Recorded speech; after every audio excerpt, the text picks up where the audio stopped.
میری 14 سالہ حسین سالی کچھ دنوں کے لیے ہمارے گھر رہنے آئی۔ میں جسے بچی سمجھ رہا تھا وہ تو پوری آگ نکلی۔ میری بیوی ہسپتال میں اپنی ماں کے ساتھ داخل تھی، اس لیے میری ساس رات کو میری سالی کو میرے پاس چھوڑ گئیں۔ میں نے اسے بچی سمجھ کر اپنے ساتھ سلا لیا، کہیں کہ وہ نہ گھر میں ڈر نہ جائے، لیکن اس نے تو آدھی رات کو میرے ساتھ ہی بیڈ پر رات کے 12 بجے کے قریب میرے کمرے کے دروازے پر دستک ہوئی تو میں جان گیا کہ میری سالی ندا ہی ہوگی، کیونکہ وہ اس وقت پورے گھر میں اکیلی تھی اور وہ پہلی دفعہ ہمارے گھر رہنے کے لیے آئی تھی، تو شاید اسے رات کے اس پہر ڈر لگ رہا تھا۔ جیسے ہی میں نے دروازہ کھولا تو یہ دیکھ کر میری حیرت کی انتہا نہ رہی۔ وہ نیم برہنہ سی نائٹی پہنے دروازے پر کھڑی تھی، مجھے دیکھتے ہی کہنے لگی کہ ارشد بھائی، مجھے آپ کے گھر میں بہت خوف محسوس ہو رہا ہے، کیا میں رات آپ کے ساتھ آپ کے کمرے میں گزار سکتی ہوں؟ میری نظر میں تو انداز ایک 14 سال کی بچی تھی، لیکن میں پہلی بار اسے یوں دیکھ رہا تھا۔ وہ تو کسی گلاب کی کلی کی طرح تر و تازہ تھی۔ 14 سال کی عمر میں ہی اس کا بدن بھرپور جوان ہو گیا تھا۔ کمرے میں مدھم روشنی ہونے کے باوجود بھی نیم برہنہ نائٹی میں اس کے جسم کا ہر حصہ واضح نظر آ رہا تھا۔ وہ میری بیوی کی چھوٹی بہن تھی، یہ سوچ کر میں نے اس کے باوجود اسے نظر چرا لی اور اسے سونے کے لیے صوفے پر تکیہ رکھ دیا اور خود بیڈ پر موبائل چلانے لگا۔ میری شادی کو 5 سال ہونے والے تھے اور میری شادی کے وقت ندا ایک 9 سال کی بچی تھی۔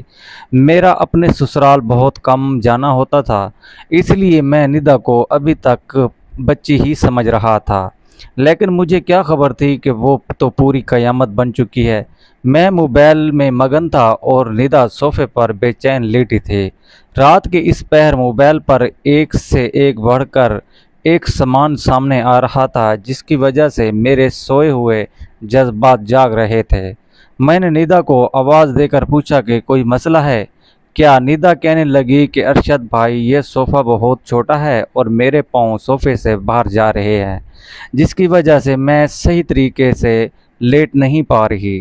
ندا کی بات سن کر میں نے کہا کہ ٹھیک ہے ندا، تم بیڈ پر آ جاؤ، میں صوفے پر بیٹھ جاؤں گا۔